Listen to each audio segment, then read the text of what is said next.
কি গো এখানে বসে বললা যে তাড়াতাড়ি লও।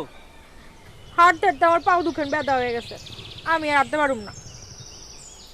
তোমার আর হাঁটতে হইব না, ও যে একটা বট গাছ দেখতেছো না, লও ও হেনে একটু বিশ্রাম লয়ে এলি।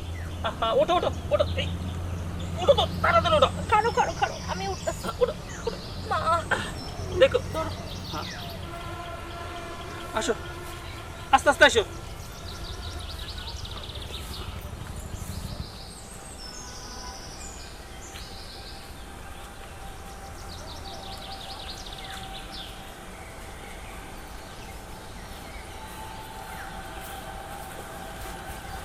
লবো এই যে এইটা ছায়া আছে, কিন্তু জিরাইলে আচ্ছা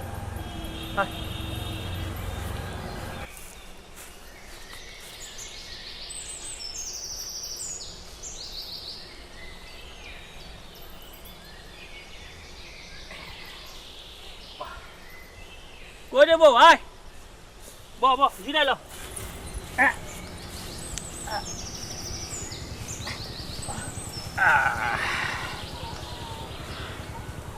কি অনেক শান্তি লাগতেছে না? হ্যাঁ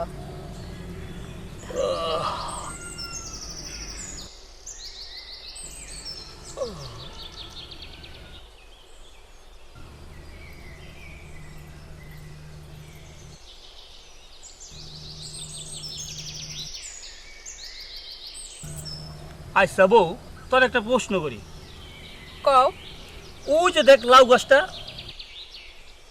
হ্যাঁ গাছটা কত হালকা, ধাক্কা দিলেই পইরা যাইব, অথচ তার ফলটা এত বড়।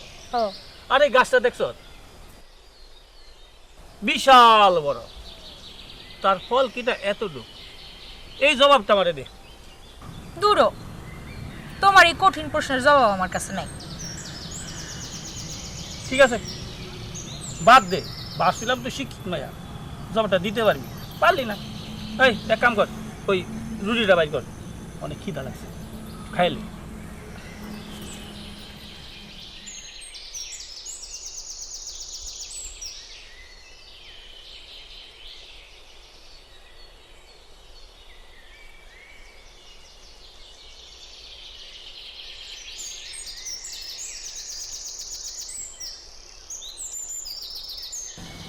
খালি আমারই দেয়।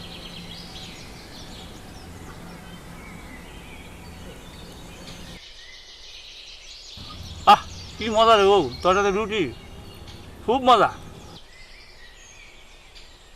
ওরে মারে বাহ! কি হইল?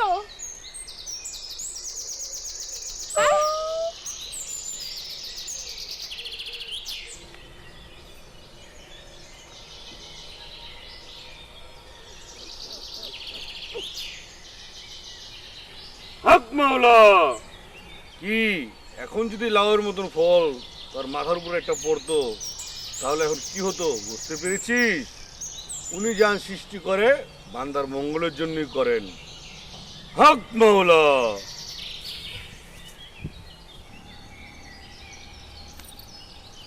কি গো, এইবার তোমার প্রশ্নের উত্তর পাইছো? হব, আল্লাহ যা করেন বান্দার মঙ্গলের জন্য করেন। হে আল্লাহ, তোমার দরবারে লাখ লাখ শুক্রিয়া।